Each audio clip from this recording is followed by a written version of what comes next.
thank you so much for joining us. My name is Carlos Ercold, and I'm the director for the Rapoport Service Scholarship Program. And we wanted to start a new series with our students to introduce them to everyone else. So I wanted to invite Divina Ceniceros for our first interview. And so I want to let Divina introduce herself. So Divina, tell us a little bit about you and where you're from, what your major is, and what your BDP is. Yeah, so my name's Divina Ceniceros Dominguez. I'm from Monterrey, Mexico, but around when I was like 4 or 5 years old, I moved to Laredo, Texas, and I've just been in the border town pretty much up until I was 17 and I moved to Austin to come to UT. And initially I started with a major in international relations, but as my courses like developed, I figured out that that's not really the path that I wanted to take. And so now I'm majoring in journalism, and my BDP is in innovation, creativity, and entrepreneurship. Just because I think ever since I was little, I was really interested in working for myself and having my own schedule. And I already do like 100 things at once. So I thought that was a perfect way for me to really hone in my talents and my skills and use them just for the better, for my advantage. So tell me a little bit about the transition from IRG, sort of like why you came in IRG, and now sort of why journalism is important. Yeah. So I thought I was going to work in the international courts with the UN, and I was going to like go to law school and do all of that. And I'm not opposed to law school, maybe further down the road, but I just got more interested in freelancing and just doing more editorial stuff. So I always tell people just before anything else, I'm a writer. That's sort of like the central hub of my identity. And so I just wanted to do more creative writing, or even if I wanted to do more something more that's like informational, which is kind of what I'm doing now with my blog. I still wanted to kind of take control of that and just write for myself. So that was the switch to journalism. Mm-hmm. And so I guess I've known that you're online and you're very, very active, but tell me about this writing side of you, and sort of walk me through what that's like for you. Yeah, so I started my first internship with, it was with a magazine when I was 16, and that was my first ever internship. And it was for this magazine in Laredo that was tied to the newspaper, because I think now there's like more magazines, but before we only really had like maybe 2 or 3. So I joined kind of like on a whim. I saw that there were like open applications for interns. So I ended up really loving it, because I'm a big people person. I'm a big extrovert. So I really enjoyed going to events and interviewing people, and just that networking aspect of, especially with Laredo being kind of like it's a growing city, but still with a small town feel. So I got to meet a lot of people, and I could like go back to Laredo right now, and I interviewed this one man that owns his own carniceria. I don't know. Mm-hmm. Like a meat market. Yeah. And to this day, I could go back and he'll recognize me, and he'll give me like a side of chicharrones or something. Like it's that kind of like amazing relationships. Yeah. I really like those, that aspect of networking, which is really just meeting people and yeah, just telling their stories. So that's really what started my drive for journalism and for writing. And I still have that passion going on. It's been 5 years and I'm still really into it. You're still going. That's awesome. So how have you been doing with sort of like during this pandemic time period? I mean, I know you and I were, you were taking a class with me in the spring, and when the pandemic sort of hit in March, and we finished out that class online. But how have you been doing since then with the pandemic and with this whole thing? How are you holding up? How's your family? It's definitely been hard not to see them. or not to see them as much, because during the summer I was able to go back, and I tell all my friends kind of jokingly, like, I thought I was just going back. I packed my bag for really just 1 week of spring break or two. And I ended up staying there for like 4 5 months. So definitely, I really enjoyed having that time with my family, and I was able to work remotely and help them that way, which is just a great blessing to have. And also um, the Rapoport scholarship and our network of mentors and friends just really helped me, and was able to carry me in ways that I would not have been able to if I didn't have this strong support system. So I'm definitely really thankful for that. And yeah, but as of right now, I feel like I'm doing pretty good, just holding up, and just doing as good as one could be in the middle of a pandemic. So Yeah, I think we're all trying to keep up and do the best we can. So you were in Laredo for the summer. Did you come back for the fall? Are you in Austin? yeah, I'm in Austin right now. I wasn't able to get out of my lease, so I'm here for another year at least, because I'm a senior now. So that's perfect segue. So tell us about your senior year. Sort of what are the things that you have going on this senior year as you're starting out? And we're still sort of very early into the fall, but tell us a little bit about your senior year and what you have going on. Yeah, so this is the first time that I'm not taking an 8 a.m. and I'm not waking like at 6 a.m. to catch the bus. Right, right. So that's something that I've enjoyed. I'm taking less classes now because I'm doing my internship requirements. So that's also been nice.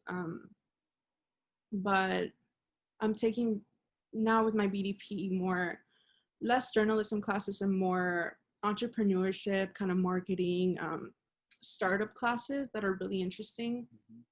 Mm-hmm. So tell us about these internships that you're talking about.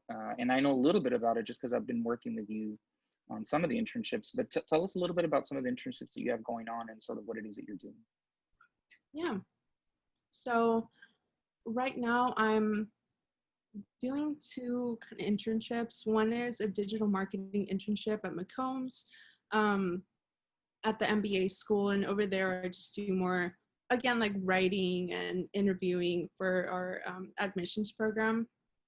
And then another fun internship that I'm doing is with the nonprofit Boss Babes. And with them, I'm also doing communications, and that's also blog writing and interviewing, but I get to help with their social media and do more campaign stuff and more technical stuff. But I've been able to really, since it's a nonprofit, just experiment and do a lot more creative things there. Are you getting the chance to sort of do some of that writing that you talked about and some of the interviewing, things like that? Mm-hmm. Yeah, always writing. That's the main thing. Yeah, I mean, I think a lot of us are trying our best to keep doing that, right? Mm-hmm. So one of the things that I've learned about you is that, and you sort of alluded to it a little bit with the innovation, creativity, and entrepreneurship BDP, but you're sort of have an entrepreneurial streak to who you are. So I know that you are sort of starting your own. I don't know if it's a blog or a series of blog videos. I don't know exactly what to call it, but tell me a little bit about that and what all of this, what it all entails. Yeah, so I still don't know what to call it myself. It's just like a passion project at this point, but it's called Caliente Boss, and I made an Instagram for it. I made a website. It's just calienteboss.com, Caliente Boss on Instagram. And it's just a series that I really wanted to reimagine Latinidad through community learning and self-care. And what I mean by that is I feel like just through my own experiences, just being a Latina, Latinx in Austin, and specifically UT, a predominantly white institution, I really felt that a lot of my experience, I sort of like neglected my my personal self-care needs to kind of like have this hustle culture of like, oh, I have to work 10 times as harder just to be right at the same level as other people. So that's definitely where the self-care kind of came from. And then community learning and community education, I was really passionate about just through the our Rapoport classes. The ones that we take with you, I was just really interested in that. And this is really the first kind of experience with a class like that, where there's one topic or one article that we discuss, something that we all kind of talk about as a community, and just through everyone's experiences, you derive like all these different nuances and just a new understanding. But it's more so than just this is a professor and relaying that information that like they got out of a lecture or out of a point, but rather this is what the community thinks as a whole. So I thought that was really interesting, and that's something that I've been wanting to do with my blog. Yeah, that is definitely something that I try to cultivate with those classes that you're talking about, that our Rapoport scholars take, is really sort of a very much a community aspect to the learning, and what can we get from just that one sort of small community of 12 to 14 scholars in one room. Yeah. You talked a little bit about self-care. And so what are some of your favorite things to do in terms of self-care and sort of taking time, to try to get away from some of this madness, especially right now? Yeah. So this is actually the next blog that's going to come out sometime soon. I'll be talking about it. I know, it's perfect. You're saying. So then people can tune in from here to there. There you go. No, but definitely I'm really big in self-care, and specifically a morning routine. And I used to have one kind of more structured or rigid one when I'm pre-pandemic times, where like I'd wake up, I do specifically 10 minutes of journaling, 20 minutes of meditation, or just something like that, very sort of structured. But now I'm really big on like when I wake up every day, like around 7:30, 7:45 maybe, starting at 8, I give myself just 1 hour just for myself, where I'm not even thinking of working. Like I'll make myself a coffee, I'll journal, I'll meditate maybe, but like just having that hour where you kind of take time to yourself before you start your day, I think is super helpful to have a great day and just to have a great sort of week in general. That's awesome. Is this something that you're starting to practice sort of on a daily basis? Yeah. That is great. Yeah. Even on weekends, I still have some time for myself. Well, so I want to actually piggyback off of something else. Okay. You mentioned something in terms of some of the internships you've had, and these are obviously sort of opportunities for you to exhibit sort of leadership and things like that. So what have you learned about sort of, a role as a leader, during your time, not only in the internships, but your time at UT Austin? Yeah. With my internships and also in my classes, I learned a lot about myself, because I think everyone has the capacity to be a great leader. And it's all just about skills, about learning new skills. And even if you say you're more extroverted and think you're a more natural born leader, there's still a lot more different tools and skill sets that you can learn that I think just like add more layers to what leadership really is. And what I think is my biggest takeaway is just kindness and compassion go a long way. A lot more than like you could be the most prepared person, you could be the most extroverted, the most charismatic, but just having compassion and kindness, that's, I think, my favorite trait in a leader. And I see it, I'm in Spark Magazine, I'm one of the editors there, and I see it with my kiddos whenever I give them, I call them my kiddos, but they're my same age. But when I give them, like taking that additional step of helping them and just like letting them know, but not just letting them know, but showing them that we're there for them, I think that makes the world of difference. with leadership. And that's something that I actually see in you whenever we either like it's through mentorship or we have those like that class with you, that Rapoport class. That's the biggest thing I see. And I think you can relate to that as well. Yeah, definitely. I mean, I think kindness and compassion, and compassion and self-compassion too are huge in terms of how it is that we want to operate within our program and within our scholarship. You know, and right now, more than ever, that compassion and self-compassion are huge because Yeah. we're all living through something that is really very unique. And you know, I think once we get more space between today and you know, years later, hopefully, you know, we will start to realize sort of how important those things were. For I sure. want to ask you a question in terms of the Rapoport program, and just what that sort of how has the program impacted you and your time at UT Austin? Mhm. So the biggest thing, um, or at least the most kind of like wow factor of the um, Rapoport family and the Rapoport just like scholarship in general is the big like money, right? And Scholarship money. money, like of course, this is the thing that kind of drew me when I first applied, and I didn't think I'd get into it, but I was like, this is too good of an opportunity to pass up. So that's definitely, and especially now in this pandemic time, that's been really helpful and just a huge weight lifted off my shoulders. But more than that, I didn't anticipate how um, profound the scholarship, and when I say scholarship, I just mean like the Rapoport scholarship in itself, like this program.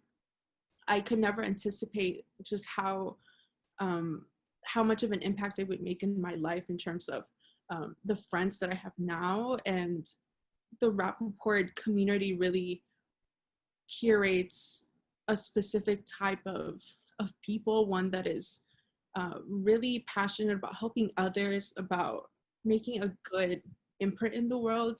And just the friendships that I've built here have been really foundational to my UT experience as a whole. And then even your mentorship is just something that I lean on. And I'm really just thankful to have like the Rapoport family just add on to my overall UT experience, like I said, but just make me a better person or make me want to be a better person. Yeah, that's huge. We definitely try our best to cultivate that as well, a feeling of family, a feeling of closeness, and just helping people to build bonds and build relationships, you know, and not only with me, but with one another through the program. And it's something that I get to see on the back end because I see students that still stay in touch for years and years and years after graduation, once they're married with families and things like that. So Yeah. um, I want to talk a little bit about it, about sort of your social causes or sort of the way that you engage in your civic engagement. So what are some of the things that in terms of civic engagement that sort of get, you know, your interest that you're passionate about? What are those? Yeah. I'm really, I think there's the main kind of branching point, or the nucleus of my personal interest with social activism at the end of the day is just making sure that everyone feels that everyone around me or everyone has an opportunity to feel like they're loved, wanted, and equal. Um, and with that, there comes like topics in immigration and like racial injustices and women's rights and LGBTQ rights and immigrants' rights. Like there's a lot that encompasses that, but that's just the central nucleus. Like just be a good person. And it's a very short, like just being a good person, like that's just one way of saying it, but really it encompasses like a multitude of topics and everything is layered. So there's not just like you can't talk about racial injustice without talking about like trans people, Black trans women that like Black trans women, or you can't talk about like immigration without just talking about also Black immigrants, especially now I think it's beginning to be highlighted a lot more.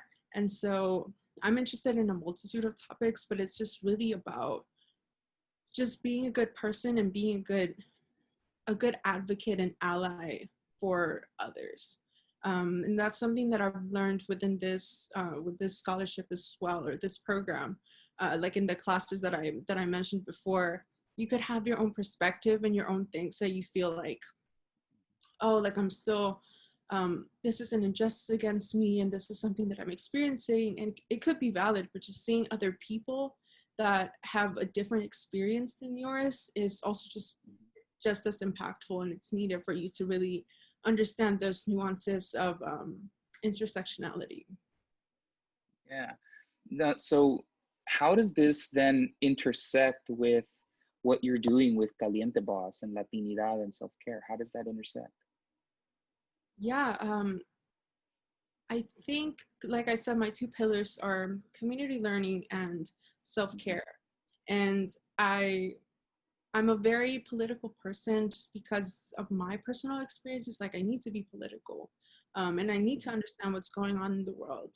And so I wanted to have this blog series where, and I'm doing more interviews now in the coming weeks and the coming months, because I wanted my readers to see my perspective and my experiences and why this blog is meaningful to me specifically now at this time, but also I wanted readers to also see what other people are experiencing and how their experiences tie into maybe theirs, and just this collective form this collective understanding of what it means to be a good person, and um, just being there for people. So yeah, that's what I kind of like was That's going. awesome.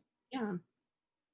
That's awesome. I think you're going to do great, and I can't wait to sort of keep seeing what you're producing with Caliente Boss. So I guess last question, do you have any sort of parting words of wisdom or advice for any students that are currently in the program that are sort of younger, and because you're a senior now, so you're getting ready to sort of, head out, but do you have any words of advice for sort of some of the first and second year students, and then maybe some freshmen that are thinking about applying to a scholarship or looking at applying to a scholarship like this one? I definitely left my application kind of to the last minute, like maybe the 3 days before the deadline. I was starting to work on this, and it's not because I was like procrastinating or was like, no, and like I'm just gonna put it off to later. It was more so I didn't have the confidence to take something or to take this opportunity, just because I felt like either no, like I'm not worthy enough to get like this kind of money, this kind of blessing. Like I had a lot of self-doubts about myself, and that's something that I feel like ties into just my immigrant experience of like I have to work super hard to get the things that I need to get, or at least that's how my mentality is, and it's just something that I'm constantly unlearning. And so I think I would tell anyone that's interested in joining the Rapoport community that it's okay for you to take quote unquote risk, or just something that you might not think you could get it. Like just do it. Like now college is a great time for you to try things that are uncomfortable or that you might wouldn't have done before. Like going outside of your box, talking to new people, trying out new orgs, trying out new classes. It's just really just about expanding. College is a great time to have multiple paradigm shifts. So the things that you think you know, find ways to challenge that, be it through your student orgs and just your readings, the people that you meet. So yeah, I would advise them to just try new things, be bold, be daring.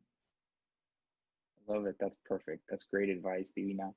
I can't thank you enough for doing this. You're sort of the first in line of hopefully many others, but this has gone so well. I'm really happy. I'm really proud of you. I think you're doing some amazing stuff, and I can't wait to see what you're doing in a year and 5 years and 10 years down the line. Maybe I can interview you again at that point.